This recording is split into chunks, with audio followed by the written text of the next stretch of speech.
ಕನ್ನಡಿಗರೇ. But ಸಮಾನತೆ ಬರಬೇಕು. ಯಾವ ರಾಜ್ಯ, ಯಾವ ಜಿಲ್ಲೆ ಆಗಲಿ, ಯಾವ ತಾಲೂಕಾಗಲಿ ಅಸಮಾನತೆಯಿಂದ ಕೂಡಿರಬಾರ್ದು.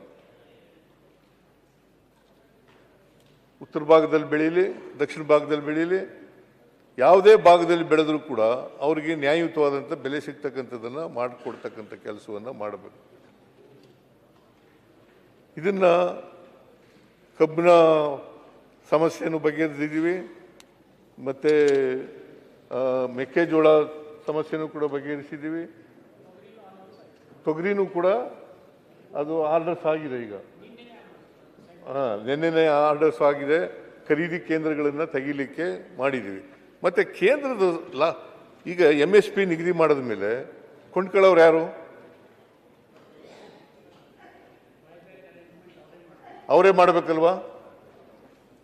ಅನೇಕ MSPಗಳನ್ನು ನಿಗದಿ ಮಾಡ್ತಕ್ಕಂಥ ಆಹಾರ ಪದಾರ್ಥಗಳಿಗೆ ಕೊಂಡ್ಕೊಳ್ಳೋರು ಅವರೇ ಮಾಡಬೇಕಲ್ವಾ? ಕೊಂಡ್ಕೊಳ್ಳಲ್ಲ, ಮೆಕ್ಕೆಜೋಳ ಕೊಂಡ್ಕೊಳ್ಳಲ್ಲ. ಮೆಕ್ಕೆಜೋಳ TDSನಲ್ಲಿ ಮಾಡಬೇಕು, ತಗೊಳ್ಬೇಕು, ಮಾರಾಟ ಮಾಡಬೇಕು ಅಂತಂದ್ರೆ ಅಲ್ಲೂ ಕೂಡ ಪರ್ಮಿಷನ್ ಕೊಡಲ್ಲ. ಕೇಂದ್ರ ಸರ್ಕಾರದವರು ಈಗ ನೋಡಿ, ಮಾನ್ಯ ಅಧ್ಯಕ್ಷರೇ, ಈಗ ನಾವು ಯಾಕೆ ಇದು ಮಾಡ್ತಾ ಇದ್ದೀವಿ ಅಂತಂದರೆ, ಕೇಂದ್ರ ಸರ್ಕಾರದವರು ಅಸಹಕಾರ ಶುರುವಾಗ್ಬಿಟ್ಟಿದೆ. ನಮಗೆ ನ್ಯಾಯಯುತವಾಗಿ ಕೊಡಬೇಕಾದ ದುಡ್ಡು ಕೂಡ ಕೊಡಲ್ಲ.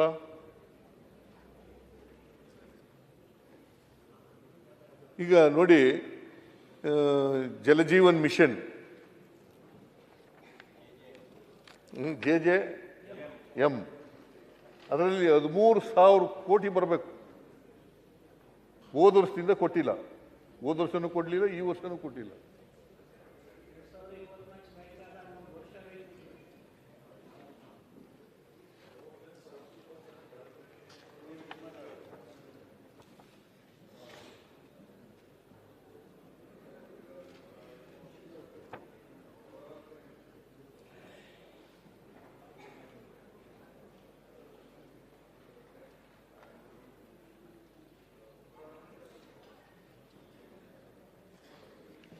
ನೋಡಿ, ಎಥನಾಲ್ ಈಗ ಬೇರೆ ರಾಜ್ಯಗಳಿಗೆ ಹೆಂಗೆ ಹಂಚಿಕೆ ಮಾಡ್ತಾರೆ ಅಂತ ಅನ್ನೋದಕ್ಕೆ ಒಂದು ಉದಾಹರಣೆ ಹೇಳ್ತೀನಿ.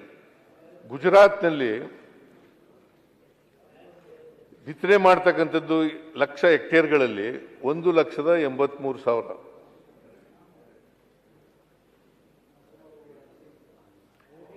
ಉತ್ಪಾದನೆ 3,29,000. ಅಲ್ಲಿ ಎಥನಾಲ್ ಹಂಚಿಕೆ ಮಾಡಿರೋದು ಕೋಟಿ ಲೀಟರ್ಗಳಲ್ಲಿ, ಕೋಟಿ 27.30. 27.30. ಅವ್ರು ಬೆಳೀತಾ ಇರೋದು ಎಷ್ಟಪ್ಪ ಅಂತಂದ್ರೆ 1,83,000 ಹೆಕ್ಟೇರ್ನಲ್ಲಿ. ಅದೇ ಹರಿಯಾಣದಲ್ಲಿ 0.5 ಹೆಕ್ಟೇರ್ನಲ್ಲಿ ಬೆಳೀತಾರೆ. ಉತ್ಪಾದನೆ ಆಗೋದು 0.15. ಅವ್ರಿಗೆ ಹಂಚಿಕೆ ಮಾಡಿರೋದು 41.05. ಕರ್ನಾಟಕ 17.64ರಲ್ಲಿ ಬೆಳೆದಿರೋದು 1,00,000 ಹೆಕ್ಟೇರ್.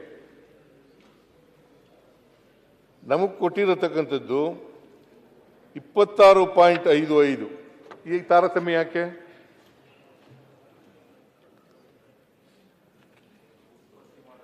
ನಾವು ಇಡೀ ದೇಶದಲ್ಲಿ ಉತ್ಪಾದನೆಯಲ್ಲಿ 2ನೇ ಸ್ಥಾನದಲ್ಲಿರೋರು, ಹೆಚ್ಚು ಪ್ರದೇಶದಲ್ಲಿ ಬೆಳೀತಕ್ಕಂಥವ್ರು ನಾವು. ಕಾರ್ಖಾನೆಗಳು ಕೂಡ ಹೆಚ್ಚಿದ್ದಾವೆ, ಆದರೂ ಕಡಿಮೆ. ಇದು ತಾರತಮ್ಯ ಕೇಂದ್ರದಿಂದ ಮಾಡಿರ್ತಕ್ಕಂಥದ್ದು. ಇದು ಸರಿಪಡಿಸ್ಕೊಳ್ಳಿ ಅಂತ ನಾನು ಪತ್ರ ಬರೆದಿದ್ದೀನಿ ಅನೇಕ ಸಾರಿ. ಪತ್ರಕ್ಕೆ ಉತ್ತರನೂ ಕೊಟ್ಟಿಲ್ಲ. ಆ ಉತ್ತರ ಕೊಡ್ತಕ್ಕಂಥ ವ್ಯಾಧಾನನೂ ಇಲ್ಲ. ಪ್ರೈಮ್ ಮಿನಿಸ್ಟರ್ನೇ ಭೇಟಿ ಮಾಡಿದ್ದೆ ನಾನು. ಮೆಕ್ಕೆಜೋಳದ ಬಗ್ಗೆ, ಕಬ್ಬಿನ ಸಮಸ್ಯೆಗಳ ಬಗ್ಗೆ ಅವ್ರ ಜೊತೆ ಹೇಳಲಿಕ್ಕೋಸ್ಕರ, ಮತ್ತೆ ಏನು ಮಾಡಬೇಕು ಅಂತ ಹೇಳಿ ರಿಕ್ವೆಸ್ಟ್ ಮಾಡಲಿಕ್ಕೋಸ್ಕರ ಹೋಗಿದ್ದೆ. ಪ್ರೈಮ್ ಮಿನಿಸ್ಟರ್ ಭೇಟಿ ಮಾಡಿದ್ದೆ ನವೆಂಬರ್ 15ನೇ ತಾರೀಕು. ಆದರೂ ಏನು ಸಹಾಯ ಆಗಲಿಲ್ಲ. ಇಲ್ಲಿ ಮಂಗಳೂರಿನಲ್ಲಿ ದಿನೇಶ್ ಗುಂಡೂರಾವ್ ಅವರು ಮನವಿ ಕೊಟ್ಟಿದ್ದಾರೆ. ಆಮೇಲೆ ರಾಜ್ಯ ಸರ್ಕಾರ ಏನೂ ಮಾಡಿಲ್ಲ ಅಂತ ಹೇಳೋದು. ಯಾವ ಮಂತ್ರಿಗಳು ಕೂಡ ಹೋಗಿಲ್ಲ, ಕೇಳಿಲ್ಲ.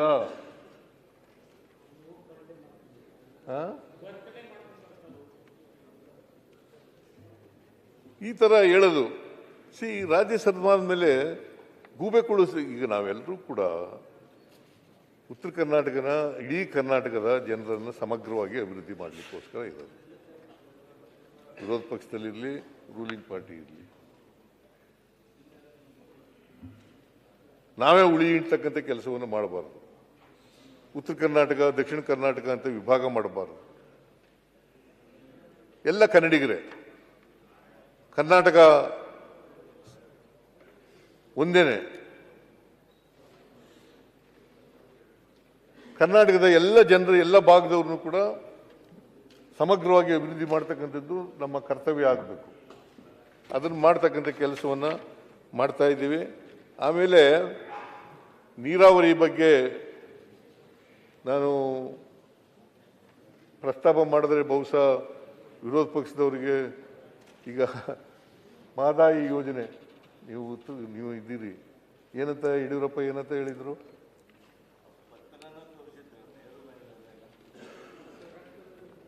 ರಕ್ತದಲ್ಲಿ 24 ಗಂಟೆಯಲ್ಲಿ ನಾವು ಅಧಿಕಾರಕ್ಕೆ ಬಂದ 24 ಗಂಟೆನಲ್ಲಿ ಈ ಸಮಸ್ಯೆಯನ್ನು ಬಗೆಹರಿಸ್ಬಿಡ್ತೀವಿ.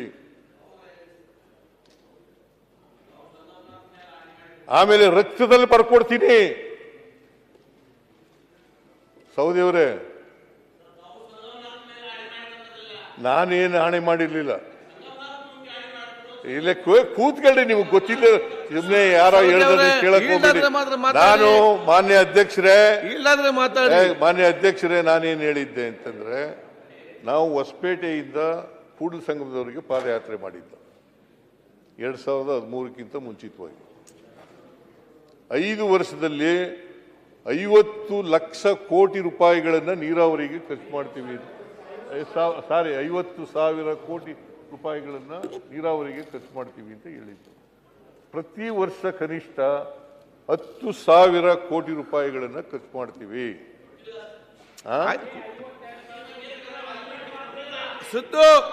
ಕೂತ್ಕೊಳ್ಳಿ ಆಯ್ತು, ನಾನು ಹೇಳ್ತೀನಿ. ಅವ್ರ ಮಾದಾಯ ಕೆಲಸ ಮಾಡ್ರೆ ಹೇಳಕತ್ತಿದ್ರು.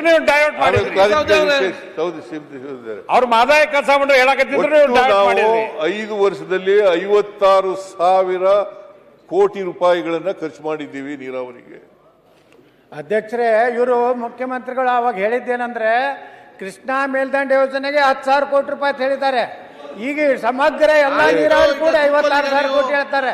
ಆಯ್ತು, ಮತ್ತೆ ಕ್ಲಾರಿಫಿಕೇಶನ್ ಕೇಳಿ. ಕೃಷ್ಣೆ ಮೇಲೆ ಆಣೆ ಅಂತ ಹೇಳಿ ಮಾಡಿ ಕೇಳಿ ನೀವು. ಆಯ್ತು, ಕ್ಲಾರಿಫಿಕೇಶನ್ ಕೇಳಿ. ಕೊಡ್ತೀನಿ, ಅದನ್ನ ಮುಖ್ಯಮಂತ್ರಿ ಅಂಕಿ ಸಂಖ್ಯೆ ಕೊಡ್ಲಿ.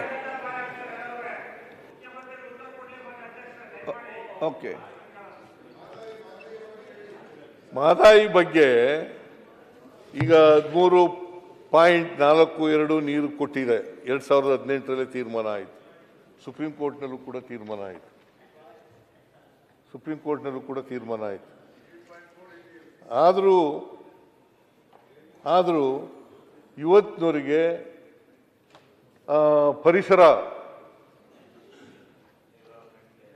ಪರಿಸರ ಕ್ಲಿಯರೆನ್ಸು ಸಿಕ್ಕಿಲ್ಲ. ಎನ್ವೈರನ್ಮೆಂಟಲ್ ಕ್ಲಿಯರೆನ್ಸ್ ಸಿಕ್ಕಿಲ್ಲ. ಯಾರ ಹತ್ರ ಇರೋದು? ನಾವೊಂದ್ಸಾರಿ ನಿಯೋಗ ಕರ್ಕೊಂಡು ಹೋಗಿದ್ದೆ. ಸ್ವಾಮೀಜಿಗಳು, ಎಲ್ಲ ಮಂತ್ರಿಗಳು, ಎಲ್ಲ MLAಗಳು ಎಲ್ಲ ಕರ್ಕೊಂಡು ಹೋಗಿದ್ದೆ. ಏನಂತ ಹೇಳಿದ್ರು ಗೊತ್ತಾ? ಪ್ರೈಮ್ ಮಿನಿಸ್ಟ್ರು, ಈಗಿರ್ತಕ್ಕಂಥ ನರೇಂದ್ರ ಮೋದಿಯವರೇ ಏನಂತ ಹೇಳಿದ್ರು? ಗೋವಾದಲ್ಲಿ ನಿಮ್ಮ ಸರ್ಕಾರ ಇದೆ,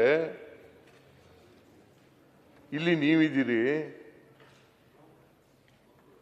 ನೀವು ಗೋವಾದವ್ರಿಗೆ ಹೇಳಿ, ಗೋವಾದಲ್ಲಿ ಕಾಂಗ್ರೆಸ್ ಸರ್ಕಾರ ಇತ್ತು, ಗೋವಾದಲ್ಲಿ ಹೇಳಿ ನೀವು ಅವರು ರಾಜಿ ಇತ್ಯರ್ಥ ಮಾಡ್ಕೊಳ್ಳಿ ಇದನ್ನ ಅಂತ ಹೇಳಿದ್ರು.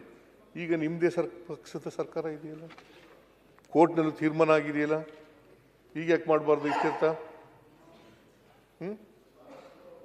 ಈಗ ಯಾಕೆ ಮಾಡಬಾರ್ದು? ಯಡಿಯೂರಪ್ಪನವರು ರಕ್ತದಲ್ಲಿ ಬರ್ಕೊಡ್ತೀವಿ ಅಂತ ಹೇಳಿದ್ರಲ್ಲ, 2 ವರ್ಷ ಮುಖ್ಯಮಂತ್ರಿ ಆಗಿದ್ರು, ಯಾಕೆ ಮಾಡಲಿಲ್ಲ? ವಿಜಯೋತ್ಸವನ ಆಚರಿಸಿದ್ರು ಸರ್ ಎಲ್ಲ ಕಡೆ.